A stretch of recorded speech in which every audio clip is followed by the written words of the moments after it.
PA 212 dukung TP3 dan UI Watch bawa kasus KM50 ke pengadilan internasional.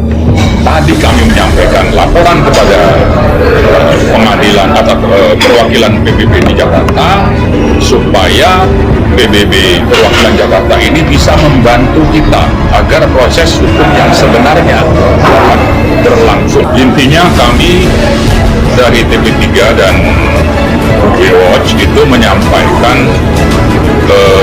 surat kepada pimpinan PBB tersebut yang ada di Jakarta bahwa pembunuhan terhadap 6 pengawal HRS yang terjadi pada 6 Desember 2020 sampai sekarang proses hukumnya masih belum tuntas. Wajar ya kalau masih menuntut TP3 karena mereka melakukan investigasi dan bahkan membuat buku putih yang berjudul pelanggaran HAM berat terhadap peristiwa pembunuhan 6 pengawal Habib Rizik Syihab.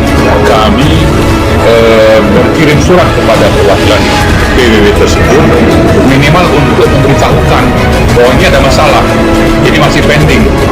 Rakyat menuntut, terutama menuntut janji Presiden Jokowi yang katanya ingin menuntaskan kasus ini secara adil, transparan, dan dapat diterima oleh publik.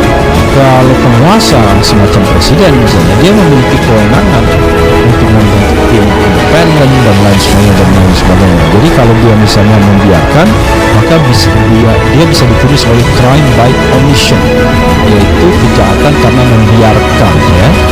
Kasus kilometer 50 resmi dilaporkan ke PBB. Teriakan Habib Rizik Syihab sungguh menggelegar. Tim pengawal peristiwa pembunuhan atau TP3 dan Universitas Indonesia atau UI Watch melaporkan kasus penembakan 6 Laskar Front Pembela Islam atau FPI di kilometer 50 Tol Jakarta Cikampek ke kantor perwakilan PBB di Jakarta pada Selasa 15 November 2022. Terkait hal itu, ex-imam besar FPI Habib Rizik Syihab yang sedari awal ingin membawa kasus ini ke pengadilan HAM internasional langsung memberi apresiasi kepada TP3 dan UI Watch yang telah melaporkan kasus ini ke PBB. Pernyataan Habib Rizik itu disampaikan lewat juru bicara sekaligus pengacaranya Aziz Yanuar. Alhamdulillah Habib tentu sikapnya sama dengan seluruh pecinta penegakan hukum yang berkeadilan lainnya, yakni sangat mendukung terungkapnya rangkaian peristiwa sebenarnya yang terjadi 7 Desember 2020 yang lalu tersebut, kata Aziz Yanuar pada Kamis 17 November 2022. Tidak sampai di situ, HRS bakal mendukung sampai terciptanya keadilan yang sejati bagi para korban, di mana seluruh pelaku yang terlibat bisa diungkap terang benderang dan mendapatkan hukuman yang seberat-beratnya, beserta seluruh pihak yang terlibat di dalamnya hingga seluruh fakta dugaan rekayasa atau cover up atas peristiwa keji tersebut dan berujung tentunya pada penindakan tegas sesuai hukum seluruh pihak tersebut tanpa terkecuali sebelum mereka semua bertanggung jawab di akhirat tentunya, paparnya. Aziz menilai dukungan HRS itu juga dilatar belakangi atas rasa kekecewaan terhadap pemangku kepentingan yang terkesan tidak serius dan sungguh-sungguh dalam mengatasi kasus pembunuhan tersebut. Wajar jika pada akhirnya ada pihak-pihak yang mencoba menempuh jalur lain. Abainya pemangku kekuasaan dan pihak yang berwenang dalam hal ini tentu saja membuat seluruh pihak yang memiliki akal sehat dan hati nurani di Republik ini menempuh segala daya dan upaya yang sesuai hukum dan konstitusional untuk supaya kasus jadi terungkap dan memenuhi rasa keadilan, ujarnya. Ia melanjutkan munculnya pelaporan TP3 dan UI Watch ke kantor perwakilan PBB di Jakarta menjadi bukti bahwa masih ada pihak-pihak yang peduli dan punya nurani. Berbagai upaya dimaksud antara lain yang dilakukan TP3 dan UI Watch tersebut merupakan bukti sahih di samping ramainya netizen bahwa masyarakat negeri ini masih banyak yang waras dan memiliki nurani, ungkapnya.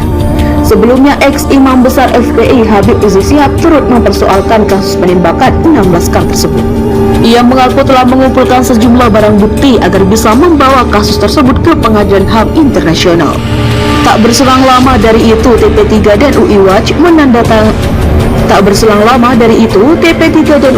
mendatangi kantor perwakilan PBB di Jakarta dengan membawa hasil penelitiannya terkait kasus kilometer 50 yang telah disajikan dalam bentuk buku putih. Kasus itu diklaim sebagai tragedi kemanusiaan, sehingga semua pelaku yang terlibat mesti mendapat hukuman yang sesuai. Oleh karena itu, pelakunya harus diadili sesuai ketentuan Undang-Undang Nomor 26 Tahun 2000 tentang Pengadilan HAM, kata Koordinator TP3 dan UI Watch, Marwan Batubara, kepada wartawan pada Rabu 16 November 2022.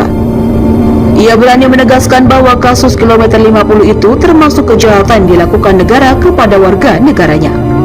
Sebab bukan karena hanya melibatkan institusi Polri, tapi juga karena dilakukan dengan cara sistematis dengan melibatkan angkatan bersenjata dan aparatur negara lainnya. Pembunuhan 6 pengawal HRL setelah melanggar ketentuan Konvensi Wina 1993 dan Statuta Roma 1998, kata Marwan. Pembunuhan 6 pengawal HRL setelah melanggar ketentuan Konvensi Wina 1993 dan Statuta Roma 1998, kata Marwan. Tadi kami menyampaikan laporan kepada pengadilan atau perwakilan PBB di Jakarta supaya PBB perwakilan Jakarta ini bisa membantu kita agar proses hukum yang sebenarnya dapat berlangsung. Intinya kami dari TP3 dan Watch itu menyampaikan surat kepada pimpinan PBB tersebut yang ada di Jakarta bahwa pembunuhan terhadap 6 pengawal HRS yang terjadi pada 6 Desember 2020 sampai sekarang proses hukumnya masih belum tuntas. Wajar ya kalau masih menuntut TP3 karena mereka melakukan investigasi dan bahkan membuat buku putih yang berjudul pelanggaran HAM berat terhadap peristiwa pembunuhan 6 pengawal Habib Rizik Syihab. Kami berkirim surat kepada perwakilan PBB tersebut minimal untuk memberitahukan bahwa ini ada masalah, ini masih pending.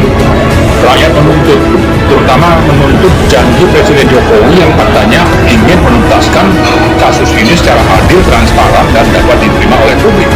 Kalau penguasa semacam presiden misalnya, dia memiliki kewenangan untuk membentuk tim independen dan lain sebagainya. Jadi kalau dia misalnya membiarkan, maka dia bisa ditulis sebagai crime by omission, yaitu kejahatan karena membiarkan, ya.